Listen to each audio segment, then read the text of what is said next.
नमस्कार, मी रेश्मा शिंदे पुन्हा एकदा इनसाइट स्टोरी करून आपल्याला एक महत्त्वाची माहिती आणि बातमीदारी आलेली आहे. काल मोबाईलच्या अतिवापरामुळे शरीरावर होणारे परिणामाबद्दल सांगितलं, तर काही लोकांचे फोन आले आणि त्यांनी विचारलं की मॅम, तुम्ही म्हणताय की मोबाईलची रेडिएशन अशी आहे, खराब आहे, पण आम्हाला सांगा की जे लोक टॉवर तयार करतात किंवा टॉवर कॉलनीमध्ये लावतात त्याचे रेडिएशन किती जास्त असेल. तर हो, हे बरोबर आहे की मोबाईल एवढा हार्मफुल आहे, तर त्याचं जर टॉवर जर कोणी उभं केलं असेल तर ते टॉवरचे रेडिएशन पूर्ण एरियातल्या लोकांच्या तब्येतीवर, शरीरावर परिणाम करू शकते.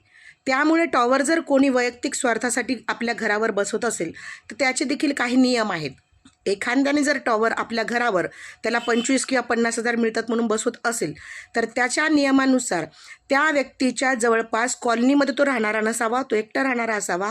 दुसरी गोष्ट म्हणजे 100 मीटरच्या एरियामध्ये त्याच्या कोणतीही शाळा नसावी. तिसरं म्हणजे 100 मीटरच्या एरियामध्ये कोणतंही दवाखाना, हॉस्पिटल मोठं तिथं नसावं, तरच त्याला ते अलाउड आहे.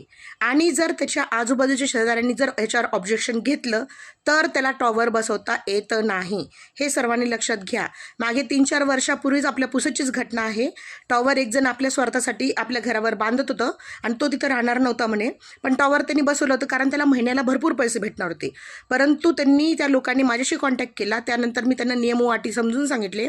ते कॉलनीतले लोक एकत्र आले आणि एकत्र आल्यानंतर त्यांनी निवेदन दिले नगरपालिकेला, सीओंना, आणि ते टॉवर आम्हाला आमच्या कॉलनीत नको आहे, कारण त्यामुळे आमच्या मुलांच्या आणि आमच्या तब्येतीवर परिणाम होईल. तिथं एक शाळा होती, त्या शाळेतल्या लोकांनी सहकार्य केलं आणि अशा प्रकारे ते टॉवरचं बांधकाम अर्धवट त्यांना सोडावं लागलं आणि ते टॉवरवर बंदी आणण्यात आली. तर हे नियम अटी तुम्हाला सगळ्यांना माहीत हवेत, कारण जो टॉवर आपल्या घरावर पैशाच्या छोट्याशा स्वार्थासाठी घेतो, नंतर त्यांच्या घरातल्या सर्व लोकांच्या तब्येती हळूहळू खराब होतात, बिघडतात. एकदम ब्रेन स्ट्रोक होतो, ब्रेन हॅमरेज होऊ शकतो, मेंदू संदर्भात भरपूर त्यांना प्रॉब्लेम सहन करायला लागतात, जॉईंट्स पेन, त्याच्यानंतर शरीरामध्ये पण BP, शुगर हे तर असतंच, पण त्याच्यात वाढ आणखीन झपाट्याने होते. तर या छोट्या छोट्या गोष्टी असतात. तुम्ही देखील गुगलवर आणि इतर रील बघण्यापेक्षा ह्या माहिती काढू शकता आणि अभ्यास करू शकता, एकत्र होऊ शकता.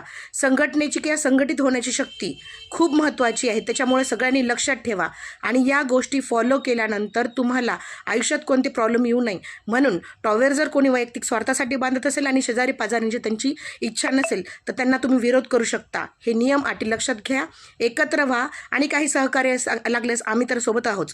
धन्यवाद. अशाच अनेक माहितीसाठी मी रेश्मा शिंदे पुन्हा एकदा आपल्याला ही माहिती देत आहे.